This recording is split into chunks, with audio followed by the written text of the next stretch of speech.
Hello and welcome to the program. Voters in Ondo State will head to the polls to decide who will pilot the state's affairs for the next 4 years. According to the Independent National Electoral Commission, INEC, 17 parties are fielding candidates for the off-cycle governorship election. Two former deputy governors, Lucky Aiyedatiwa, candidate of the All Progressives Congress, APC, and Agbola Ajayi of the People's Democratic Party have been tipped as favorites to win the election. Both men are not newcomers to the state's political system. In fact, they had both served as deputy governors, as earlier mentioned, to the late Rotimi Akeredolu at different times. Now, despite his numerous challenges after taking over following Akeredolu's death, Aiyedatiwa is unarguably the strongest candidate in the race owing to the incumbency.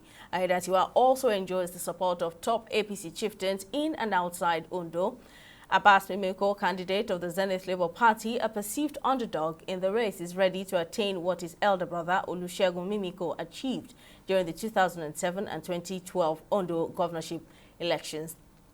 Back to the elections, there are 3,933 polling units and 222 collation centers, consisting of 203 ward centers, 18 local government areas, and the state collation center in Akure. More importantly, INEC recorded 2,053,061 registered voters ahead of the poll. However, 1,757,205 people collected their PVCs, representing 86.5%, leaving 205,856 PVCs uncollected. Well, the spotlight is on Ondo State, and everyone watches with keen interest to see the outcome of this crucial electoral exercise. Let's now cross over to our correspondent in Ondo town, Tamilore Akinkwoliye, to give us updates on what's happening presently. Tamilore, give us a breakdown on the current situation at your location. Have people come out to cast their votes?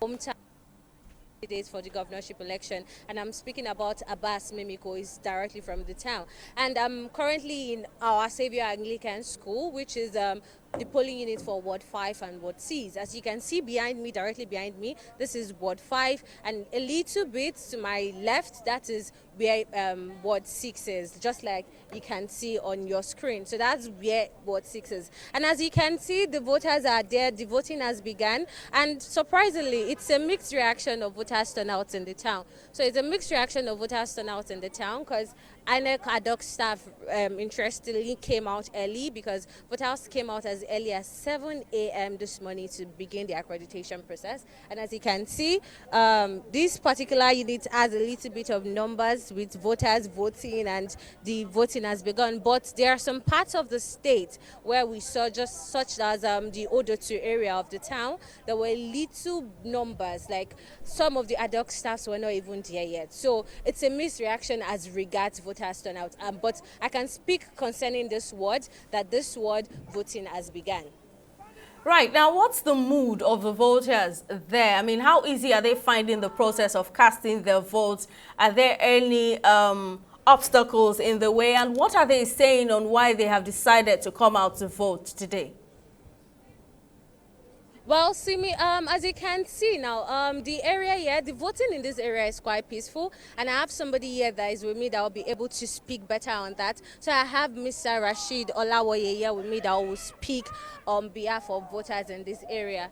Mr. Rashid Olawoye, what can you tell us about the election currently going on in this unit? Thank you, my sister. The election is going on smoothly. This is our Saviour's Anglican Primary School, Ondo, Unit 6, Ondo West Local Government. The election is peaceful. As you can see, no violence, no crisis, no militancy and other things like that. And the election is very peaceful. We start the scheduled time and everybody is going smoothly. All right. So we said the election, the voting is going smoothly. Has there been any obstacle with the accreditation? Has there been any issue? Just tell us how. Issue, everything goes smoothly. Even though the NYSC official, they are making picks and others, and the voters are cast their votes according to their numbers on the pay slips, and the ward they see their names, and they go to the NYC official, and they are casting their votes in the one by one, and make the peace and others. No violence, no militant, no crisis. The election is go smoothly. All right. Thank you so much, Mr. Rashid, for your time. Well, Simi, that's it directly from our person that is here to speak on behalf of the voters. Just like he said, the election is going peaceful. For security personnel are directly on ground, and there is no voters intimidation. So I can categorically say for Ondo Town, election is peaceful, and the vote turnout for voters is also mixed. All right then, Tamilare, thank you very much for that update. We'll join you again later on to get more updates on the election. We'll take a short break here, and afterwards we'll have a guest in the studio to continue the discussion. Stay with us.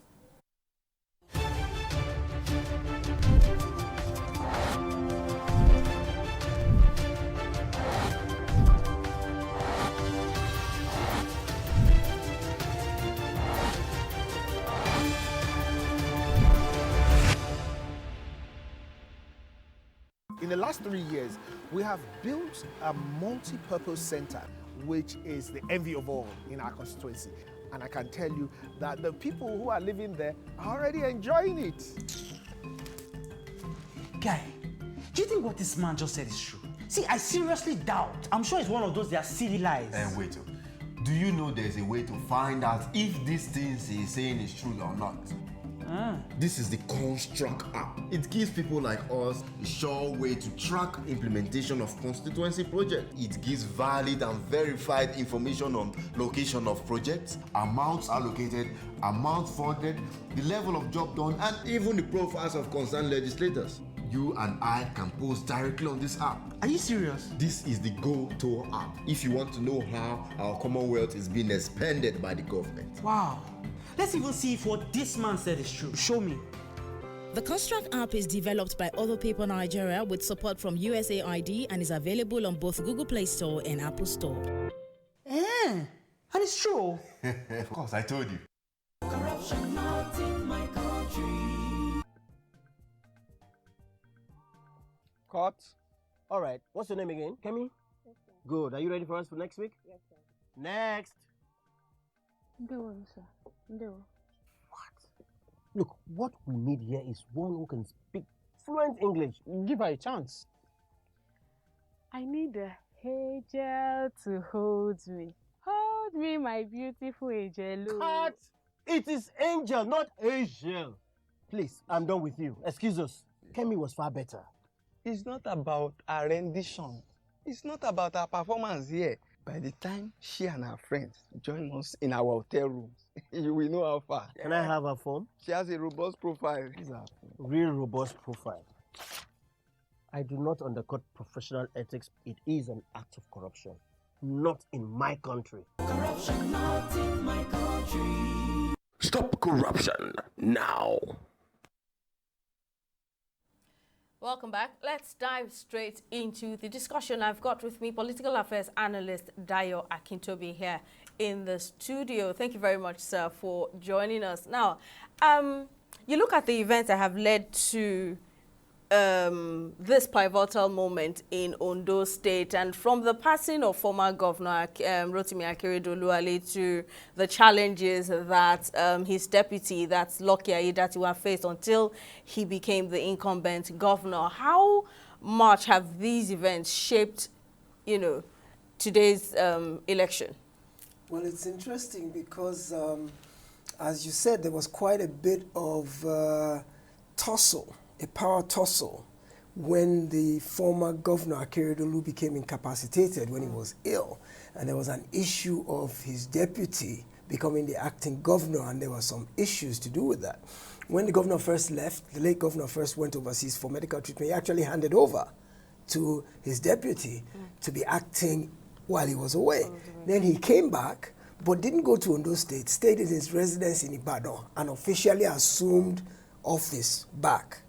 And from Ibadan, he was running the state. Then there were some issues about some things that Aiyedatiwa did when he was acting, in a way where he sidelined some of Akeredolu's key people, and the governor wasn't happy about that.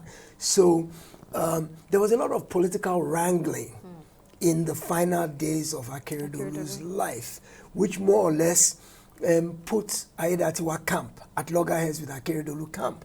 And Akeredolu was a well-loved governor. So Ayedatiwa came into office with a bit of bad blood because many of the people felt like he wasn't loyal to Akeredolu in the things that he did while he was acting. So that probably played a role in terms of how the elections are shaping today.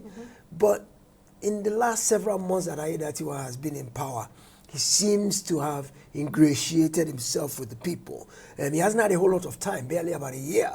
But within that time, he seems to have performed admirably well and has won the people over into his favor. And going into the election, he seems to be in the good books of the people now, unlike when he first came in.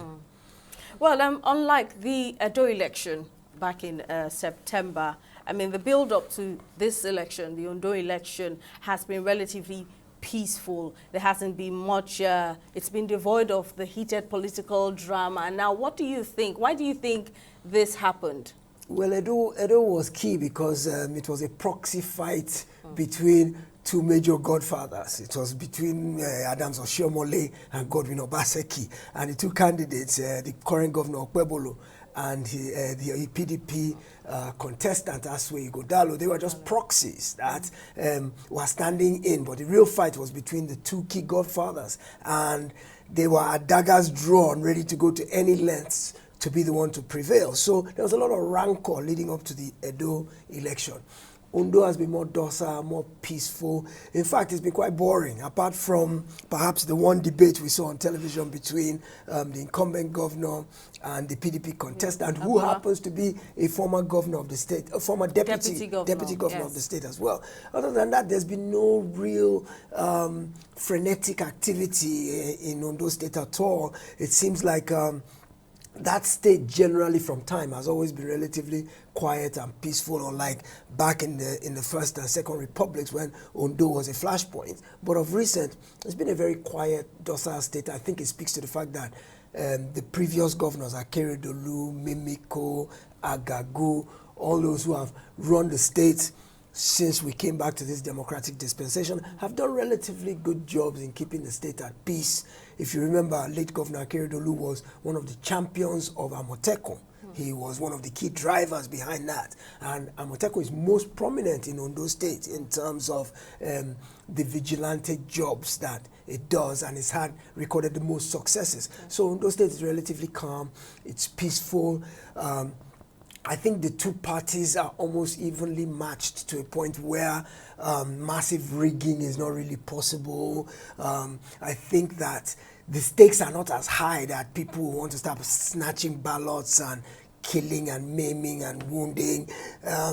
Ondo politics is not that do or die affair like you would see in other states. Well, let's discuss the chances of incumbent governor Datoke Ayedatiwa, who you earlier said has managed, to endear himself into the hearts of the residents. He's even considered the strongest candidate in this election. He has the support of the APC party members as well as the chieftains. Now, do you think that Ayedatiwa can rule or can govern in such a way that people would accept him just like they accepted Rotimi Akeredolu? Do you think he will continue from where Rotimi Akeredolu stopped? How challenging do you think? I think he has his own agenda, really, because you can see that even when he was acting governor, when Akeredolu was still alive, he went off on his own tangent, which was what caused the friction between them. So I won't necessarily say he will continue where Akeredolu left off. I think he has his own agenda and will pursue it, and is already pursuing it. In terms of his chances, well, you can see the APC pulled out all the big guns, party chairmen, many of the state governors, they've all poured into Akure in the last several days, stomping for Ayedatiwa. Like I said, Well, he has the power of incumbency. First of all, he's the one who is there now. Right. And that power of incumbency is nothing to be sneezed at. First of all, you have the state treasury at your disposal. You have the media, the apparatus of government, the infrastructure of government media at your disposal. You have government resources. I mean, you can go on a campaign trail with government petrol, government vehicles, or like somebody who's not in office who has to struggle to generate the resources to use to do all these things. And one big thing that's a big concern in the Ondo election this particular time around is vote buying. If that becomes a major factor, Aiyedatiwa has a big advantage because he has the coffers of the government with which he can win over as many voters as he wants. I think the fact that the opposition, the PDP, is in quite a bit of disarray at the moment. There's all the wrangling between the FCT minister, Wike, and his successor in Rivers State, Fubara. There's a problem between Wike and Atiku, who was the flag bearer for the party in the last election and is ostensibly the leader of the party. They have an acting chairman that half of the party doesn't want and thinks should have been kicked out by now. So the PDP is in major disarray. That probably will play a negative role in terms of their ability to win over the voters in that state. Now let's remember the APC has run the state for the last 8 years. Yeah.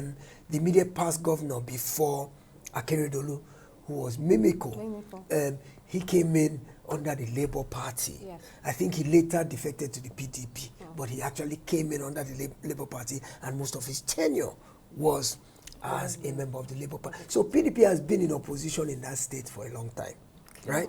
So to be able to wrestle power away from an incumbent that is entrenched, when I say an incumbent, I mean the party, the APC, that's continuously been in power since I think Agagu's time.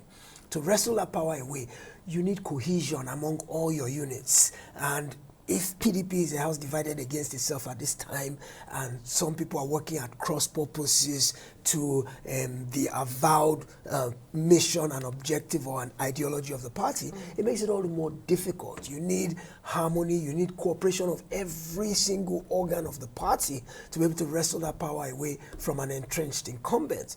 And I just don't see that the PDP has that degree of togetherness, that degree of harmony, totally devoid of rancor.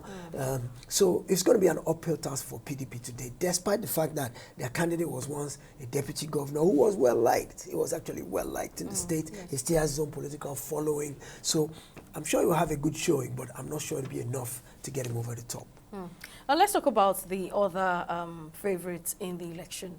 That's Agbola Ajayi of the PDP. Yes. We also have Abbas Mimiko, who's brother to Olusegun Mimiko, who served under the Labour Party, as you earlier mentioned, in 2007 and 2012. And now, for Agbola Ajayi, you mentioned the political rancor within the PDP. How is that going to define his chances in the election? And also for Mimiko's brother, who has said that he will not rely on his brother's,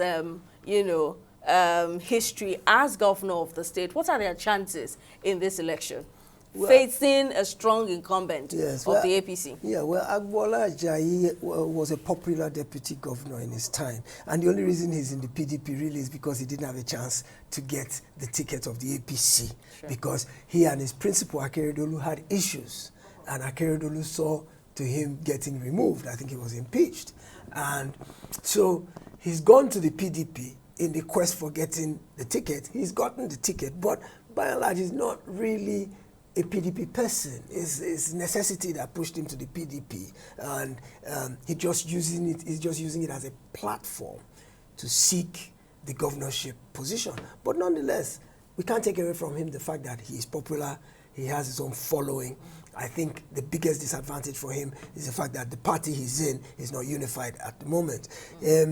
Mimiko's brother, Abbas, as you mentioned, he has name recognition. And no matter how you look at it, he can't dissociate himself from the Mimiko name. I don't know how much of a political pedigree he himself has within Ondo State. I don't know. But I know the family is relatively popular.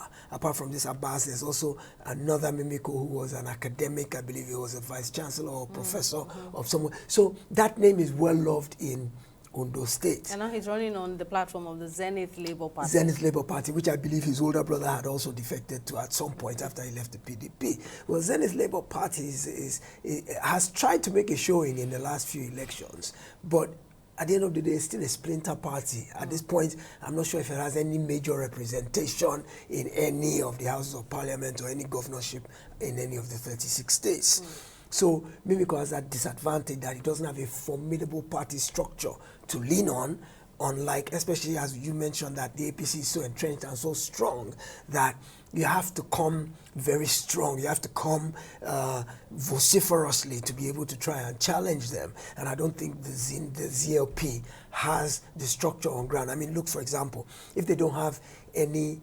representation in power at the moment, where are they going to get the money to pay agents to be at all the polling units? Remember, elections are won and lost at where the votes are being counted.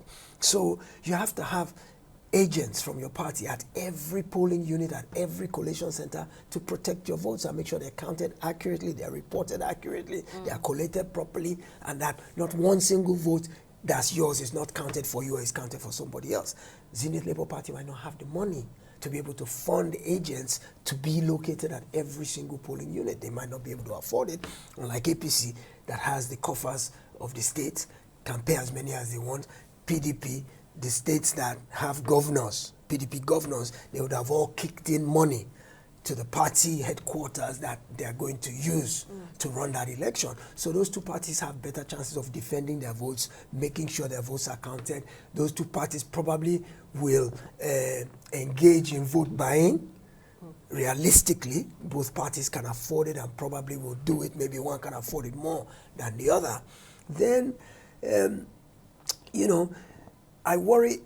Let's look at Labour Party, for example, that I thought would mount a serious challenge. At the last minute, their candidate got disqualified by the Supreme Court. Ebiseni got disqualified. And at the last minute, they substituted somebody else who has not had the opportunity to campaign, because it was just a few days to the election when the Supreme Court decision came out. So Labour Party was who I thought could be a dark horse, and based on their successes in 2023. Absolutely. When two elephants fight, is the grass against us. So when PDP and APC are tussling each other, and the dark horse can sneak in. So Labour Party was who I thought might have an outside chance, but with what has happened with the Supreme Court, I think that has nullified any hope of LP having a good showing. All right, Mr. Daya Akintobi, we'll take a break right now, and then we'll continue the conversation when we return. We'll go on a short break. Do stay with us.